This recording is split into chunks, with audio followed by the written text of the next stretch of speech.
Hi, I'm Jerry Custon, President of the Upper Tampa Bay Chamber of Commerce. I'd like to tell you a little story about why we formed the Upper Tampa Bay Manufacturers Association. First of all, manufacturers are responsible for over 80% of Florida's exports. They're great community partners. For every manufacturing job, it creates 2.65 additional jobs in a community, which pay an average wage of about 20% higher than the rest of the community. So we formed the association to do 4 separate things. The first of all is to work on the critical problem of manufacturers of building and sustaining a world-class workforce. The second thing is for help find ways to expand the target markets that we're marketing in, as well as development of new products and services through use of community resources.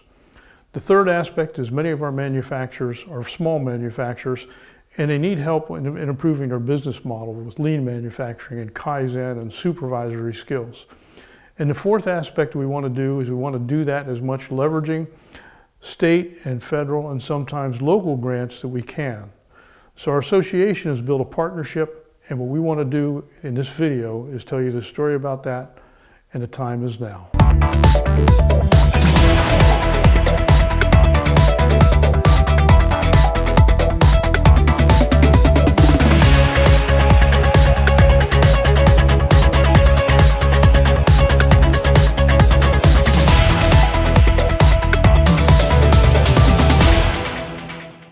One of the things that we've done to try to get a skilled workforce is to bring in student interns and part-time students, both high school and college. And we have been working this for a couple of years now. We've had a number of students come through.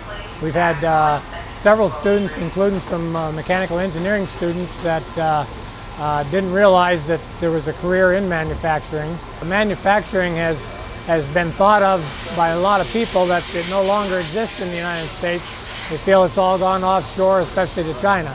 And that's hardly the case. The United States is still the largest manufacturing country in the world. But what has happened is the kids have not been geared towards manufacturing careers, and so now we find ourselves with a tremendous shortage of skilled people. And so we're trying to address that with apprenticeships and interns and various programs. My name is Marcos Robles. I am a mechanical engineering student at the University of South Florida in my junior year.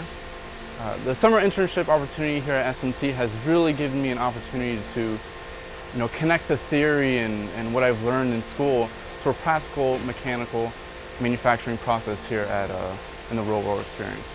Last year, as a part of the National Manufacturing Day, we hosted 30 STEM Tech students who came into our facility, and after a short orientation, we put them on the floor with our production workers, and they helped develop and build products and put them through a QC test.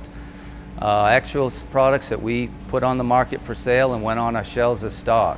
I think it's important for all manufacturers today to bring kids into your facility and show them that these are good, clean jobs, well-paying jobs with a future. In our center, we've got a manufacturing layout here for all the types of work that you'd have in any sort of manufacturing. We've got our electronics, we've got our robotics, we've got programmable logic controllers, we've got our manufacturing center with the CNC machines, the 3D printers. We do a lot of work. We got in SolidWorks design, solid modeling. We've got more courses and more programs than that than anybody else in the state of Florida. Regional workforce boards, working at Pinellas and Tampa Bay Workforce Alliance, are designed to provide a skilled workforce to our local employers, including those in manufacturing. Manufacturing has become a very important part of the Florida economy. Manufacturers create good, stable jobs. Generally, a manufacturer moves in because of all the equipment and hardware and infrastructure. It's very difficult to move somewhere else. As a result, our jobs are all long-term jobs, generally good high-tech jobs, and that's good for Florida's economy. The key to grow any business is innovation. What Limagard looked at about a year ago is using high-tech quarter money at the University of South Florida. We went down and talked to the Dean of Engineering to look at a project that we've been thinking about for the last several years and how to take it to the next level.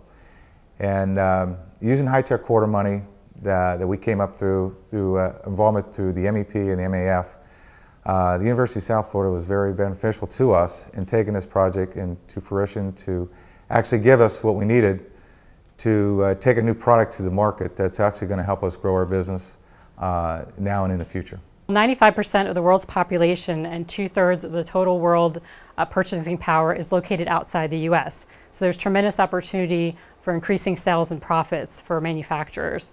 Also, by expanding into international markets, companies become less dependent on the ups and downs of the U.S. economy. We also have over 20 free trade agreements between the U.S. and other countries, so that's another reason why manufacturers should look outside the U.S. U.S.-made products have a great reputation internationally for quality, where we've noticed some international buyers were looking elsewhere a few years ago because of pricing. They've actually come back because they're looking for quality-made products, so they're looking at U.S. suppliers for these procurement. The role of the Economic Development Corporation is to grow economic-based jobs in Hillsborough County. Manufacturing is obviously one of the biggest target sectors that we go after. And helping companies that are here grow and recruiting new manufacturers to our region. We also help to bring incentives to the table from the state level, the QTI, Qualified Target Incentives. At the local level, the property tax abatements that are available.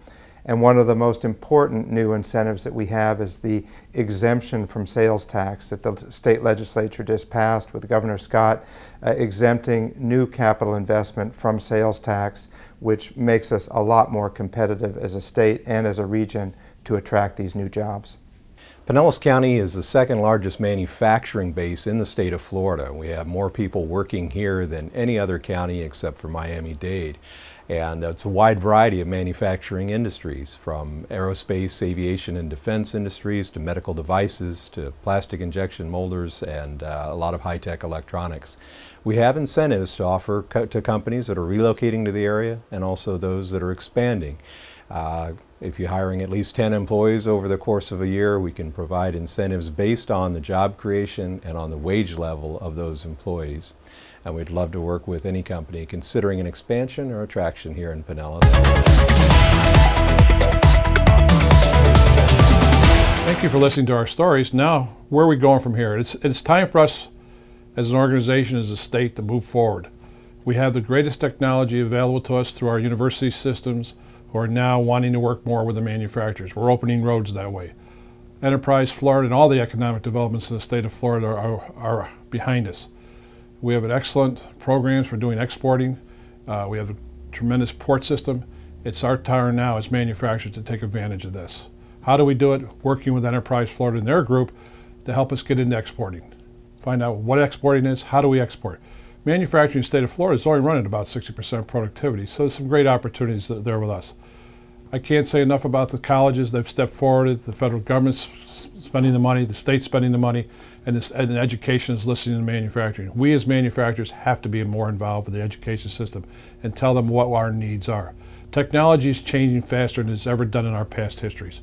Therefore, as technology is changing, we have a workforce that's going to have to be re-educated. We need to step up to that and decide what's going to have to be re-educated for in the future with the new technology. Also, our labor. We continue to have a labor shortage. The universities, the high schools, the middle schools are all working toward it, but it's going to take time for this to come out. We have untapped resources in the state of Florida, and we need to step up to the plate and start looking at them. And these aren't going to be your 40-hour employee, but it's a whole brand of people out there, and we need to look at this workforce. Adults with disabilities. Great desires to work, great abilities. We've got to quit talking about disabilities and start talking about their abilities.